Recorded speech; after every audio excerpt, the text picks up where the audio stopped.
Ya pemirsa, lebih dari 20 tahun mangkrak, akhirnya tiang monorail di Jalan HR Rasuna Said Kuningan, Jakarta akan dibongkar.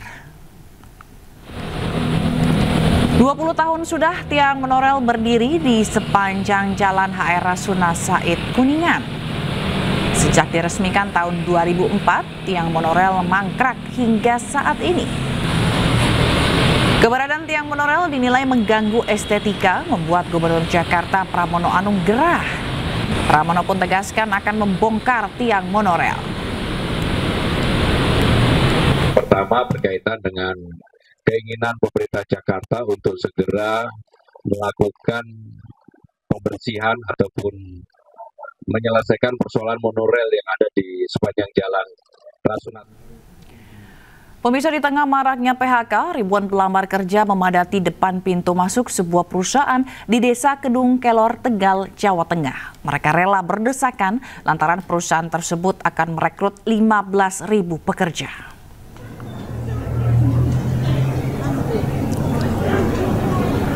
Aksi saling dorong dan berdesakan terjadi di depan pintu masuk perusahaan di Jalan Pantura, Tegal, Pemalang, Desa Kedung Kelor, Tegal. Ribuan pencari kerja ini rela berpanas-panasan demi mendapatkan kesempatan kerja.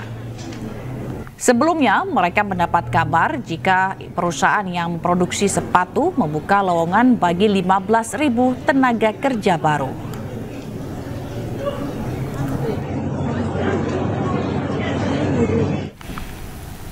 Pemirsa, dalam 1 tahun pemerintahan Prabowo Gibran, Menteri Pertanian Andi Amran Sulaiman optimis swasembada pangan di Indonesia akan tercapai. Dan berikut kita simak bersama dialog jurnalis iNews Jessica Winoto bersama Mentan Amran Sulaiman terkait strategi dan tantangan yang akan dihadapi. Pemirsa, 1 tahun pemerintahan Prabowo Gibran menargetkan Indonesia swasembada pangan untuk dapat terwujud. Kira-kira apa menjadi tantangan utamanya? Dan saat ini saya sudah bersama dengan Menteri Pertanian sekaligus Kepala Badan Pangan Nasional, Bapak Andi Amran Sulaiman. Halo Bapak, selamat pagi. Apa kabar Bapak? Dari untuk mewujudkan dari Bapak Presiden Prabowo dan juga Wakil Presiden Gibran ini kan menyatakan untuk menargetkan Indonesia swasembada pangan ini jadi target utama. Apa sih strateginya, Pak? Yang pertama, beliau targetkan, beliau kemarin umumkan di sidang kabinet. Beliau terima kasih, targetnya beliau 4 tahun, tapi insya Allah tidak ada aral melintang, tinggal 2 bulan. 1 tahun swasembada. 1 tahun swasembada? Insya Allah. Dan kira-kira kalau ini tidak ada aral melintang, nggak ada gempa bumi macam-macam. Oke. Kemudian tantangannya banyak, mulai iklim ekstrim. Yang kedua adalah birokrat, kemudian birokrasinya, kemudian regulasi yang begitu panjang, kemudian sarana produksi. Maaf, masih banyak yang tidak bahagia kalau kita swasembada. Ada mafia menanti dan yang korupsi-korupsi kita beresin bersama di pertanian. Tentu. Ya, tersangkanya kemarin Pak Kapolri sampaikan 41 baru beras. Baru beras? Ya, mungkin sudah 60-70 sekarang. Oke, baik. Selanjutnya Pak, ini dari nasional kita kembali ke global. Coba kita ke global sedikit. Pak Prabowo juga kan untuk menyatakan untuk Indonesia ini menjadi lumbung pangan dunia. Ya. Nah, ini strategi untuk mewujudkan keinginan Pak Prabowo ini gimana Pak? Jadi kita tempuh 2. Kalau sektor pangan ya khususnya beras. Beras yang mendominasikan. Intensifikasi, ekstensifikasi. Intensifikasi seluruh sawah yang ada di Pulau Jawa kita optimalkan. Jadi dulu tanam 1 kali jadi 3 kali atau 2 kali jadi 3 kali. Nah, caranya adalah bagaimana air tersedia. Air tersedia, pomparisasi, irigasi, sumur dangkal, sumur dalam, semua cara kita gunakan. Yang terpenting kita mau pasti bisa. Itu sudah selesai. Berikutnya ekstensifikasi. Kita membangun klaster, rencana 3 juta. Ya mungkin tahun ini karena akhir-akhir kan, itu mungkin 225.000 hektar, ada OPLA 800 kurang lebih 1 juta. Yang dikatakan OPLA, optimalisasi lahan adalah dulunya rawa tanam 1 kali 1 tahun, bisa jadi 3 kali. Yang rawa kemudian produksinya 3 tahun. bisa jadi 7 ton. Petaninya sejahtera. Dan itu dibuktikan dengan BPS. Kesejahteraan petani meningkat. Nah, kemudian klaster ini yang baru dengan daerah rawa ini, tapi rawa mineral ya. Ini kita transformasi pertanian tradisional menjadi modern. Klaster baru ini sejajar dengan Amerika, Cina, dengan negara-negara maju lainnya. Berhasil. Kita sejajarkan kalau perlu di atasnya. Semua menggunakan teknologi tinggi. Sehingga anak muda, generasi milenial, generasi Z mau turun. Alhamdulillah hasilnya produksi sekarang meningkat, kesejahteraan meningkat, kontribusi NTP tertinggi adalah pertanian, kita nikmati sekarang. Tanpa impor, secepat-cepatnya. Kasus penyakit influenza tipe A kini kian meluas, terutama di Jakarta. Kementerian Kesehatan menyebut ada potensi lonjakan kasus influenza tipe A, khususnya subtipe H3N2 yang kini mendominasi di kawasan Asia Tenggara. Sejumlah rumah sakit pun penuh dengan banyaknya pasien bergejala serupa. Sebagian di antaranya bahkan harus dirawat inap.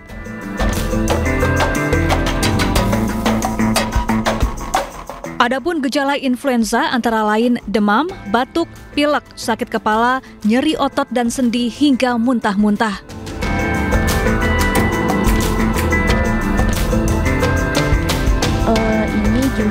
Untuk mencegah penularan, Wakil Menteri Kesehatan Benjamin Paulus mengimbau masyarakat meningkatkan protokol kesehatan, salah satunya dengan memakai masker.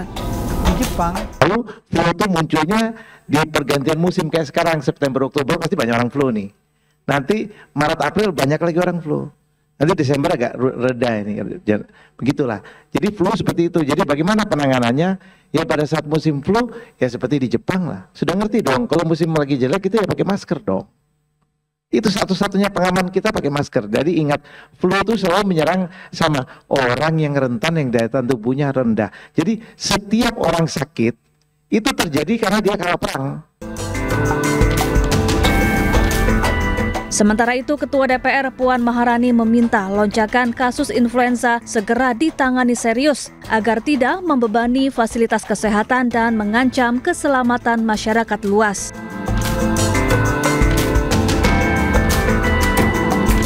Lonjakan kasus influenza ini merupakan bagian dari pola peralihan musim kemarau ke musim hujan.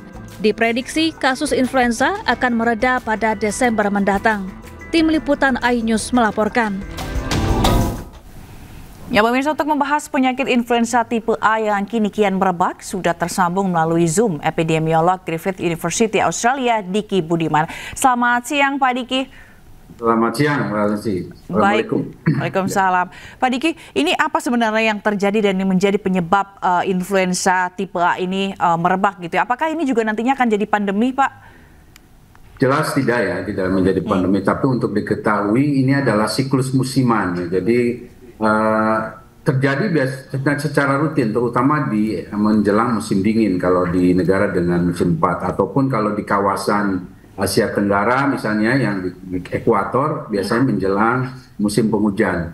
Dan sebagai informasi, data WHO menunjukkan bahwa kasus influenza ini memang sedang meningkat di seluruh negara kawasan Asia Tenggara, termasuk Indonesia, Thailand, Filipina, Vietnam, dan Kamboja. Nah, data bahkan hasil laboratorium menunjukkan 15% hingga 100% dari sampel pasien dengan gejala mirip flu itu dinyatakan positif influenza. Jadi memang yang dominan, betul tadi disampaikan, memang adalah influenza A, khususnya H3N2 yang saat ini mendominasi di hampir semua negara Asia Tenggara. Walaupun katakanlah di Kamboja dideteksi juga sebagian karena influenza B misalnya. Nah, apa sebetulnya yang perlu diketahui publik? Sebetulnya dominasi influenza A atau H3N2. Jadi influenza A ini punya banyak tipe ya, antara lain H3N2 atau H1N1. Nah, H3N2 ini adalah salah satu strain flu yang umum beredar secara musiman, tapi dikenal menyebabkan gejala yang lebih berat, terutama pada lansia dan anak kecil.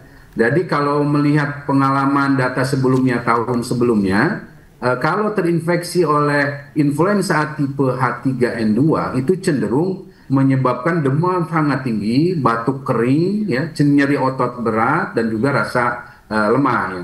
Nah ini khusus H3N2 ini memang lebih sering memicu komplikasi paru, dalam hal ini pneumonia pada orang tua, penderita asma ataupun penyakit kronis. Tapi sejauh ini belum ada bukti bahwa virus flu tahun ini lebih ganas dibanding musim sebelumnya. Apalagi kalau dikatakan berpotensi menjadi pandemi. Lalu apa yang harus kita waspadai? Dan apakah ini sama dengan COVID-19 atau serupa dengan COVID-19? Nah, ini berbeda. Jadi dalam durasi yang dalam periode yang sama, memang COVID-19 pun masih bersirkulasi karena influenza A ataupun COVID-19 dalam hal ini disebabkan oleh SARS-CoV-2 itu sama-sama dalam status endemik. Jadi yang memang akan terus ada dalam pola musiman menginfeksi masyarakat. Tapi saat ini data laboratorium yang dilaporkan oleh WHO menunjukkan bahwa COVID-19 yang beredar ini masih turunan Omicron, yaitu NB18 ataupun B11529 dan KP. Semua ini bukanlah varian baru yang berbahaya dan jumlah sirkulasi yang bersirkulasinya jauh lebih sedikit dibandingkan influenza A atau tipe H3N2 tadi. Nah, meskipun di samping dua ini, yaitu influenza A maupun SARS-CoV-2, ada juga yang disebut dengan RSV atau Respiratory Syncytial Virus dan virus pernapasan lain yang juga relatif lebih tinggi saat ini bersamaan. Artinya pada beberapa kasus atau wilayah tidak serta-merta pasti penyebabnya influenza A atau H3N2. Bisa saja karena tadi ada COVID-nya, ada RSV ataupun ada infeksi bakteri misalnya. Ini yang menyebabkan kenapa Mbak Lizzie dan juga penyimak bahwa situasinya dikeluhkan oleh sebagian masyarakat kok sakitnya lebih lama ya. Ini karena bisa jadi yang menginfeksinya tidak satu. Gitu. Di samping juga adanya imunitas yang berpengaruh ataupun juga misalnya polusi yang juga memperberat. Baik, lalu apa yang harus kita waspadai terkait dengan influenza tipe A ini dan juga potensi virus-virus lainnya, Pak Diki? Ya, saya himbau pada publik ya bahwa pertama vaksinasi influenza ini untuk apa? Mewaspadai situasi yang mengarah pada komplikasi ataupun perburukan. Nah, untuk diketahui ya pertama ya jangan juga panik ya karena ini bukan situasi yang berbeda dengan tahun-tahun sebelumnya. Sebetulnya siklusnya sama.